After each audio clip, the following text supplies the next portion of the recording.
Notification ద్వారా ఎంపిక కాబడినటువంటి అభ్యర్థుల విషయంలో పెద్ద ఎత్తున అవకతవకలు జరిగాయన్నటువంటి విషయాన్ని వైఎస్ఆర్ కాంగ్రెస్ పార్టీ చాలా స్పష్టంగా ప్రూవ్ చేసింది. స్పోర్ట్స్ కోటాలో ఒక్క జూడో ఆటకు సంబంధించే 39 మందికి ఉద్యోగాలు వస్తే 30 మంది సర్టిఫికెట్లు ఫేక్ గా ఉన్న అనుమానాలు ఉన్నాయని లేవనెత్తితే ఇప్పటి వరకు దాని మీద ప్రభుత్వం స్పందించకపోగా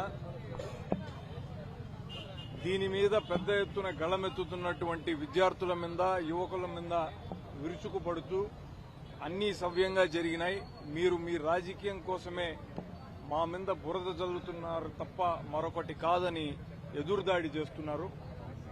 ఇన్ని ఆధారాలతో మేము బయటకు వచ్చినప్పటికీ స్పందించినటువంటి ప్రభుత్వం పట్ల తీవ్రమైనటువంటి వ్యతిరేకతతో యువకులందరూ కూడా పెద్ద ఎత్తున రాష్ట్ర వ్యాప్తంగా ఉన్నటువంటి అన్ని నియోజకవర్గాల్లోనూ బయటకు వచ్చి ఈ రిలే నిరాహార దీక్షలు చేపట్టడం జరిగింది.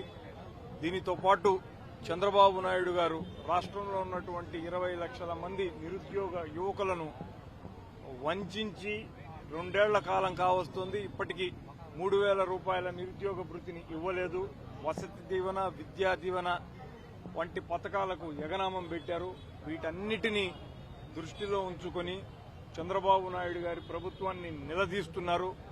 ఈ డిఎస్సిలో జరిగినటువంటి అవకతవకలపైన నారా లోకేష్ గారు బాధ్యత వహించి రాజీనామా చేయాలన్నటువంటి ఏకైక డిమాండ్తో మొత్తంగా రాష్ట్ర వ్యాప్తంగా యువకులందరూ కూడా కదిలి వచ్చారు. ఇదే డిమాండ్ని వైఎస్ఆర్ కాంగ్రెస్ పార్టీ కూడా ప్రభుత్వానికి ముందర పెడుతోంది.